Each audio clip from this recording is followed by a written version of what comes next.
Chapter 11 का question number 66 जो कि आरबीएससी के मेन एग्जाम 2015 में पूछा गया है।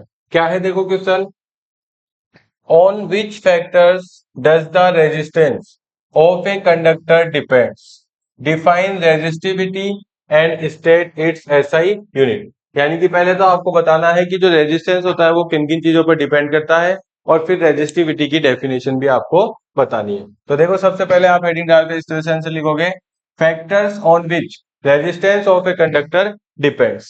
फिर इसके बाद में पहला इसका रीजन देखो क्या है, पहला किससे क्या रहता है, डिपेंड करता है किस पर, तो resistance is directly proportional to the length of wire. यानी कि जो रेजिस्टेंस होता है आर वो डायरेक्टली प्रोपोर्शनल होता है किसके, लेंथ ऑफ द वायर के।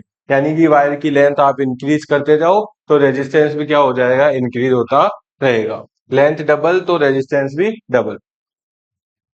दूसरी बात, resistance is inversely proportional to the area of cross section.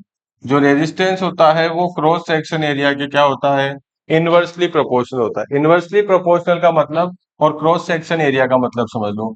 Cross section area का मतलब होता है भाई ये जो मोटाई होती है ना वायर की, ठीक है, जैसे ये कोई वायर है तो इसकी ये वाली जो मोटाई होती है इसको बोलते हैं क्रॉस सेक्शन एरिया।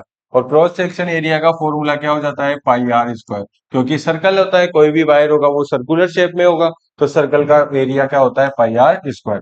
तो ये तो हो गया क्रॉस सेक्शन एरिया। अब इनवर्सली प्रोपोर्शनल का मतलब कि अगर एरिया बढ़ेगा, एरिया बढ़ेगा तो रेजिस्टेंस कम होगा, ठीक है, और एरिया कम होगा तो रेजिस्टेंस बढ़ेगा। देखो रेजिस्टेंस क्या होता है भाई, रेजिस्टेंस होता है opposite the flow of electric current. यानी कि इलेक्ट्रिक करंट के रास्ते में क्या होती है, रुकावट होती है रेजिस्टेंस।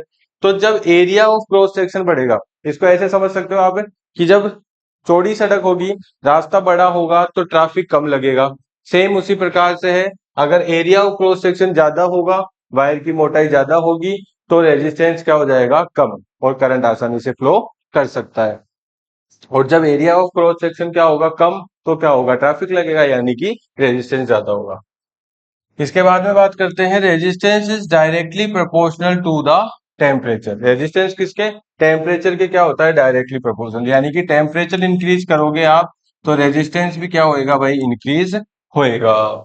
इसके बाद में last, resistance depends on the material of the conductor. और अलग अलग मटेरियल पर भी क्या करता है, डिपेंड। जैसे कॉपर का रेजिस्टेंस अलग होता है, एल्यूमिनियम का अलग होगा, सिल्वर का अलग होगा।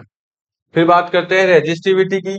तो रेजिस्टिविटी क्या होती है, resistivity of is the resistance, resistivity is the, ठीक है, यहां से चालू हो जाएगा, resistivity is the resistance of that conductor which has length 1 metre and area of cross section 1 metre square. It's ऐसा unit is ohm into metre. तो देखो ये चीज क्या होती है, रेजिस्टिविटी।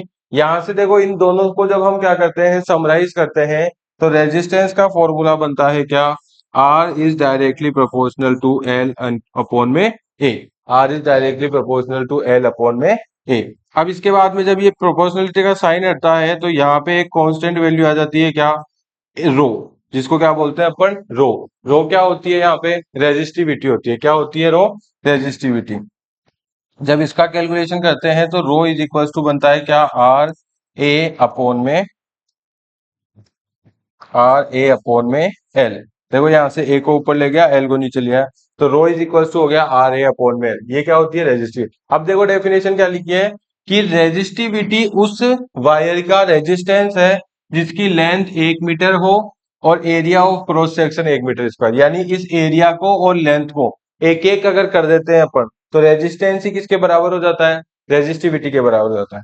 और इसकी ऐसा यूनिट भी देखो कैसे बनी है, आर की रेजिस्टेंस की ऐसा यूनिट होती है ओम, एरिया की ऐसा यूनिट होती है मीटर स्क्वायर, और लेंथ की जो ऐसा यूनिट होती है वो होती है मीटर। तो 1 मीटर से ये स्क्वायर कैंसिल और इसकी ऐसा यूनिट बन गई क्या, ओम इंटू मीटर। तो इस तरीके से आप इस दोनों चीजों को आसानी से समझ सकते हैं।